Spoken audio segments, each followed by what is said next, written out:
নমস্কার বন্ধুরা, ঝর্ণা কিচেন সবাইকে স্বাগত। আশা করি সবাই ভালো আছেন। আজকে রান্না করব পাঁচ শাকের লড়া ভাজি। আমরা পাঁচ শাকটাকে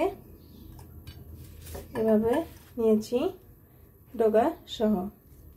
এভাবে কয়েকটি ডগা একত্রিত মিলিয়ে এভাবে আমরা হাতের সাহায্যে এভাবে ছিঁড়ে নিতে হয়।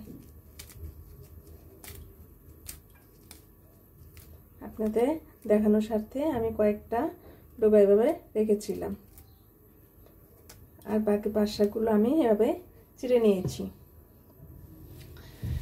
আর আমাদের লাগছে পরিমাণ মতো লবণ। আমরা এখানে বড় সাইজের একটি পেঁয়াজ এভাবে গোল গোল করে পাতলা করে কেটে নিয়েছি এবং 6 থেকে 7টি কাঁচা লঙ্কা নিয়েছি। খুব সহজেই তৈরি হয়ে যাবে পাঁচ শাকের লড়া ভাজি। এখন পাঁচ শাকটি ভেজে নেব। প্লিজ বন্ধুরা, যারা এখনো সাবস্ক্রাইব করেননি তারা একটি সাবস্ক্রাইব করে দিবেন এবং একটি লাইক করে দিবেন। আপনারা আমার পাশে থাকবেন। নতুন নতুন রেসিপি নিয়ে আপনাদের সামনে হাজির হব। পাঁচ শাকটি খুব সহজেই তৈরি হয়ে যায়। চলুন পাঁচ শাকটি রান্না করি।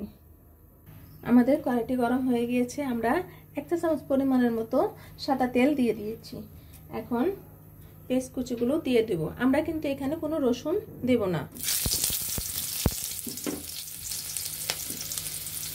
আর আমরা কাঁচা লঙ্কাকে মাঝখান দিয়ে ফেলে দিয়েছি যাতে কাঁচা লঙ্কাগুলো ফুটে না আসে।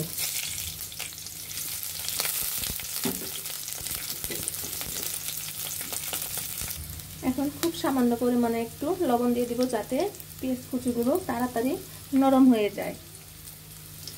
এই লড়া ভাজিটি শুধু পেঁয়াজ আর কাঁচা লঙ্কা দিয়েই তৈরি হয়ে যায় এবং খুবই হেলদি খাবার।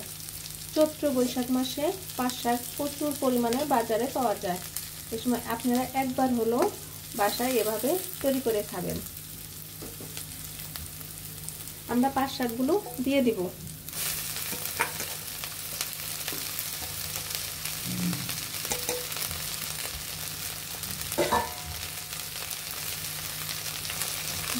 পরিমাণ মতো শাকের উপরে একটু লবণ দিয়ে দিব যাতে তাড়াতাড়ি শাকটি ভাজা ভাজা হয়ে যায়। আমরা এখন পাঁচ শাকটি দেখুন প্রায় হয়ে গিয়েছে। এভাবে যদি পাঁচ শাক ভাজি করে খান তাহলে অনায়াসে 1 প্লেট ভাত খাওয়া হয়ে যাবে শুধু পাঁচ শাক দিয়ে।